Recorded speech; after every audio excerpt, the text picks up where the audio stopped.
Troisième et dernier point, enfin, comme point d'orgue de ce cours, la périlleuse ethnicisation du système international. Ce que je viens de vous dire jusqu'à maintenant, c'est effectivement ce qui relève de la description de jeux qui se construisent ici ou là au sein de l'espace mondial. Que se passe-t-il si maintenant on a une vision englobante du tout? Eh bien, il se passe un certain nombre de phénomènes, hier nouveaux, aujourd'hui hélas banals, et qui nous permettent peut-être de mieux comprendre certaines des impasses du système international d'aujourd'hui.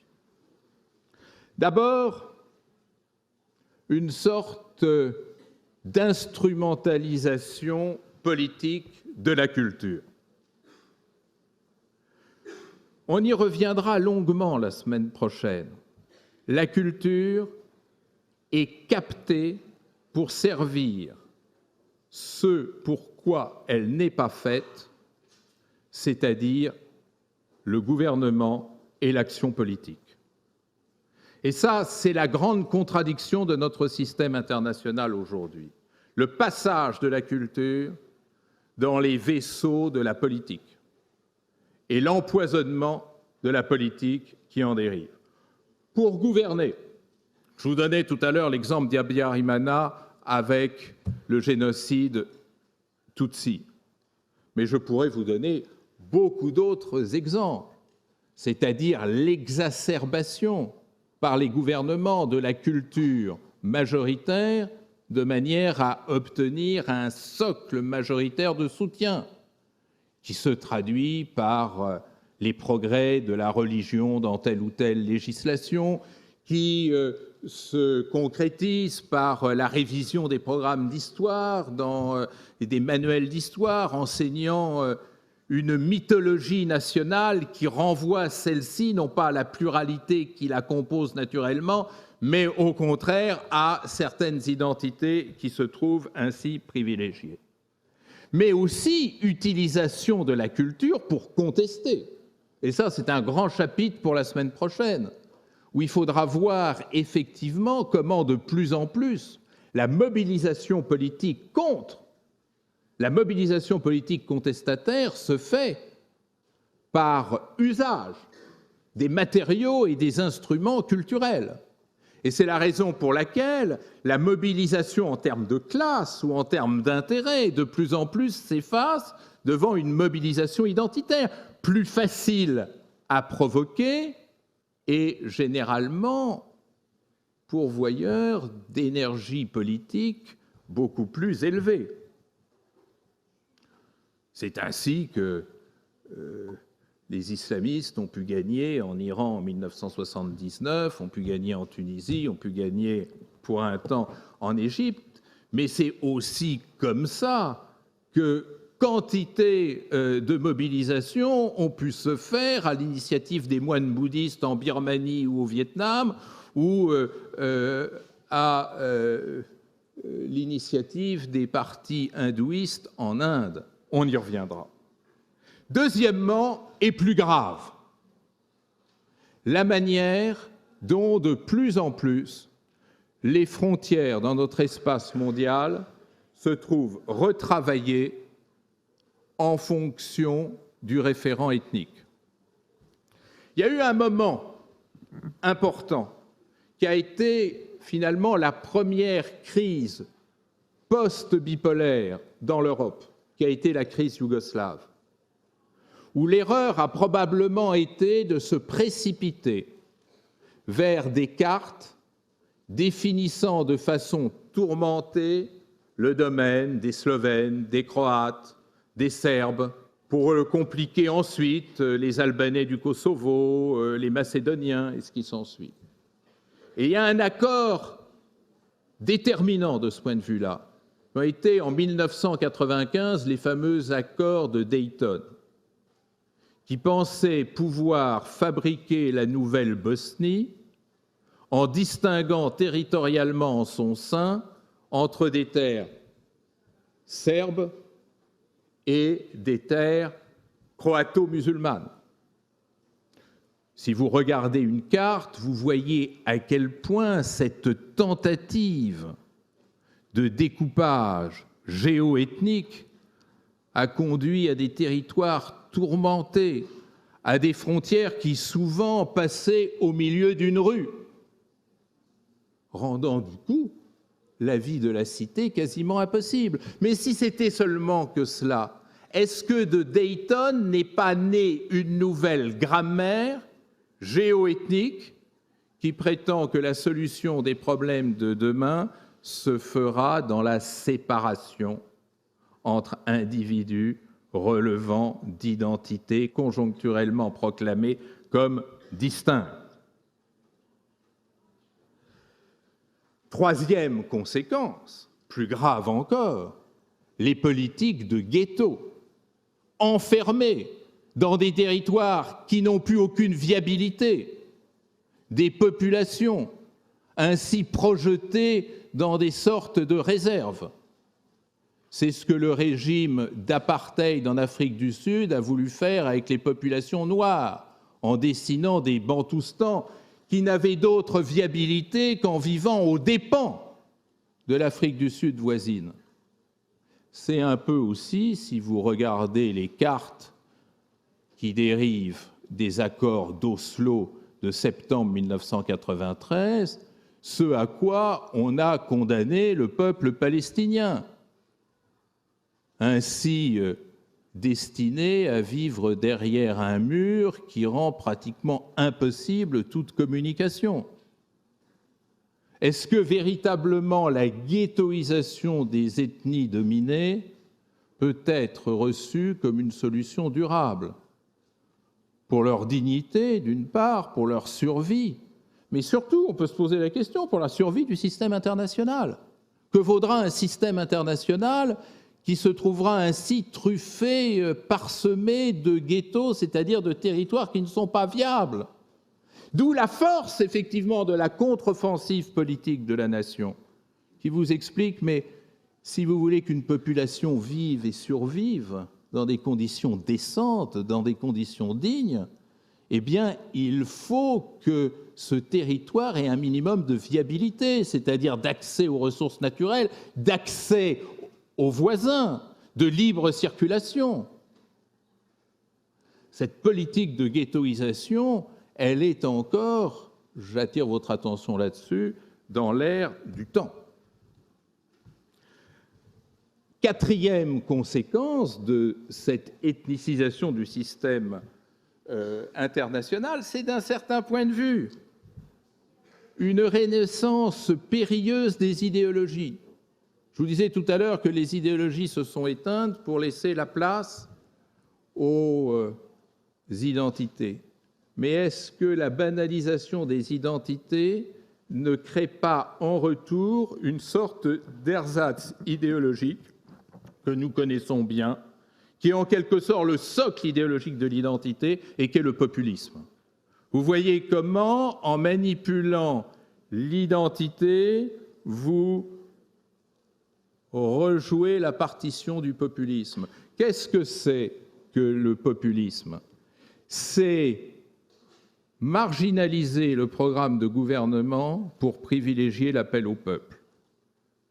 Et qu'est-ce qui nourrit si facilement l'appel au peuple, sinon justement la référence identitaire?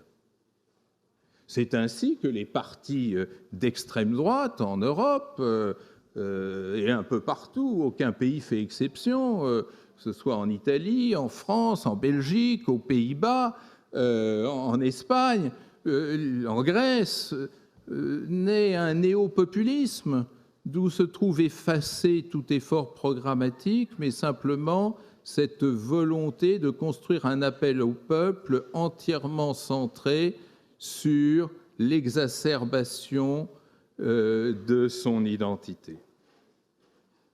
Et enfin, dernière conséquence, de l'identitarisme, on glisse d'autant plus aisément vers toute forme de fondamentalisme. L'identitarisme, c'est l'antichambre du fondamentalisme. Qu'est-ce que c'est que le fondamentalisme? C'est la prétention de résoudre les problèmes en retournant au fondement d'une pensée construite. Et les fondements d'une pensée construite lorsqu'il s'agit d'identité, ce sont les fondements identitaires, c'est-à-dire les fondements religieux, les fondements ethniques, les fondements tribaux. Et donc, on le verra la semaine prochaine, la conversion de l'identitarisme en fondamentalisme, ça devient en quelque sorte un automatisme que rien ne peut plus contrarier. Quand vous mettez le doigt dans l'identitarisme, nécessairement, vous vous tournez vers le fondamentalisme, qu'il soit chrétien, juif, musulman, bouddhiste ou hindouiste. Il n'y a pas une religion qui fasse exception, il n'y a pas une culture sainte qui serait comme émancipée du travers fondamentaliste. Enfin, et tout dernier aspect, face à cette périlleuse ethnicisation du système international, celui-ci tente à réagir. C'est peut-être le seul aspect positif de cette lente descente aux enfers. Les Nations Unies, qu'il ne faut surtout jamais oublier.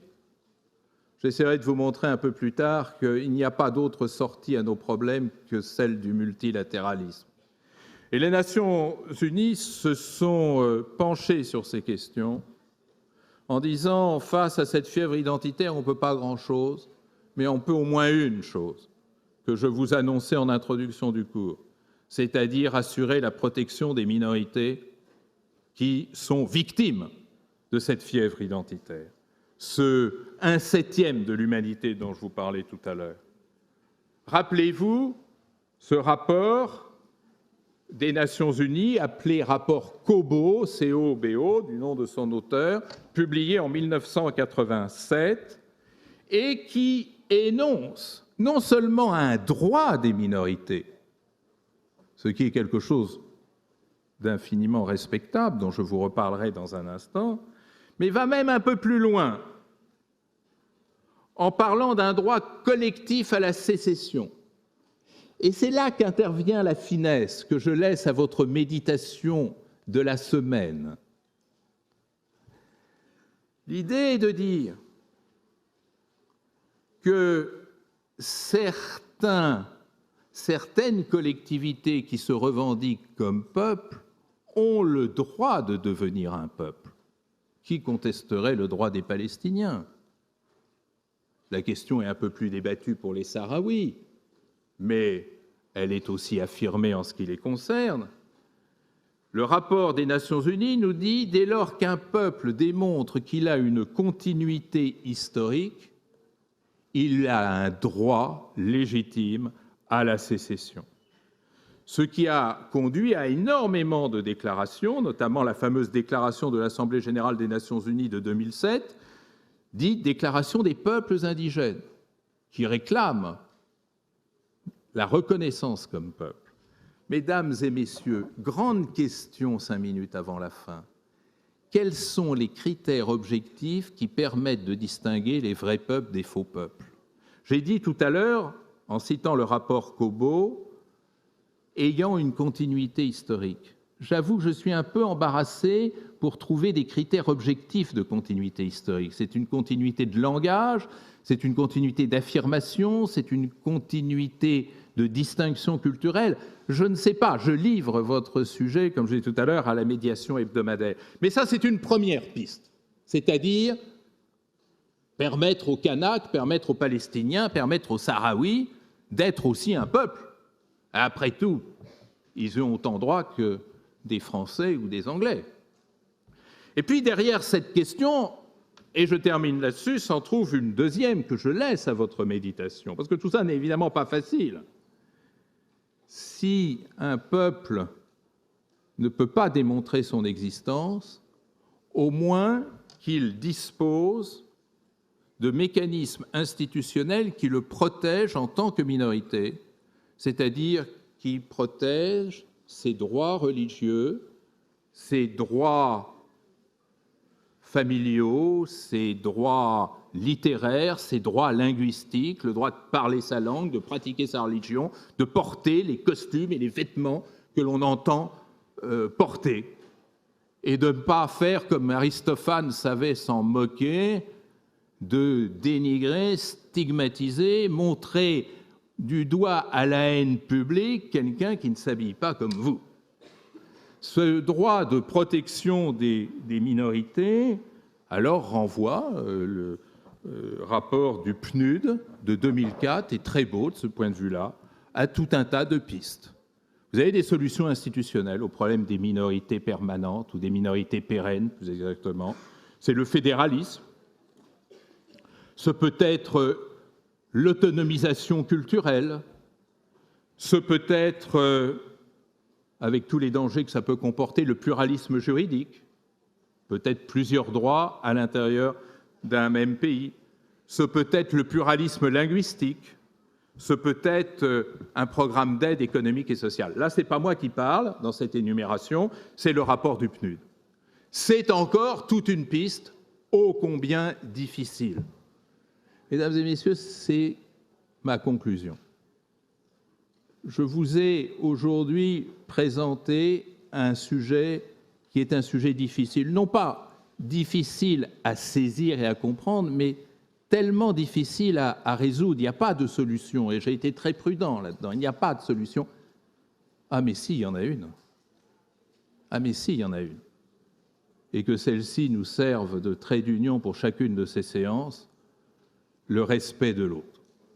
Le respect de l'autre, c'est ce que le grand philosophe Immanuel Kant nous disait, valorisez l'autre, surtout quand il vous est très différent.